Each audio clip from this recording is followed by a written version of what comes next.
nemám čas sa hýbať, nestíham, mám toho veľa. Toto sú časté argumenty ľudí, ktorí sa na mňa obracajú s otázkou, ako mám integrovať pohyb do dňa, čo môžem zrobiť, daj nejaký tip, kedy a tak ďalej.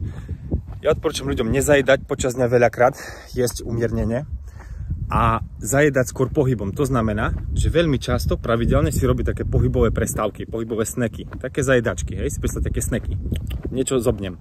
A konkrétne, čo to môže byť? Ja konkrétne, keď mám deň nastavený tak, že každých 20 minút mám vlastne pripomienku na hodinke, kedy mi začne vibrovať a urobím si nejaký cvik. Hej, nepočítam koľko sekúnd, ale robím cvik. A mám také pravidlo ešte, že každý ten snack, to je zajedanie, je iný cvik. To znamená, musím byť kreatívny a nepremýšľam dopredu, čo potom budem robiť. A jednoducho, keď príde ten moment, že idem cvičiť, tak robím nejaký cvik. Či to je krylík, drep, ťahám expander, visím na hrázde, hoci čo. Môže to byť 10, 15, 20, 40 sekúnd, koľko máš čas.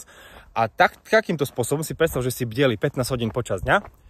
A jednoducho koľko, hej, 15 hodín krát 3, krát keď to zrobíš za hodinu, koľko nazbieraš takýchto snackov, takýchto zajedaní, takýchto pohybových jednohubiek, alebo ako to nazveme, počas dňa. A zrazu príde večer a máš spokojné telo, dušu, ducha a jednoducho taká spokojnosť so sebou, že dal som to, mám to. A keď mám čas ešte si zabehať, zacvičiť alebo niečo, môžeš. Ale toto tu ti pomôže ako keby aj to telo zregenerovať, rozpohybovať všetky štruktúry, hlavne to fasciálny systém, fasciálne tkanivo, ktoré nás v podstate drží pokope a potrebuje pohyb na to, aby jednoducho nedochádzalo k stuhnutiu, zvyšovaniu tej viskozity, lebo potom tá pohyblivosť sa obmedzuje. Takže chcem vás pozbudiť, aby ste si to skúsili integrovať do svojho dňa. Keď vám nevyhovuje 20 minút, dajte si kľudne 30 minútový interval, alebo aspoň raz za hodinu, ale to už by som tam volil dlhší ten úsek časový, to znamená možno 3 minúty, 4 minúty toho pohybu.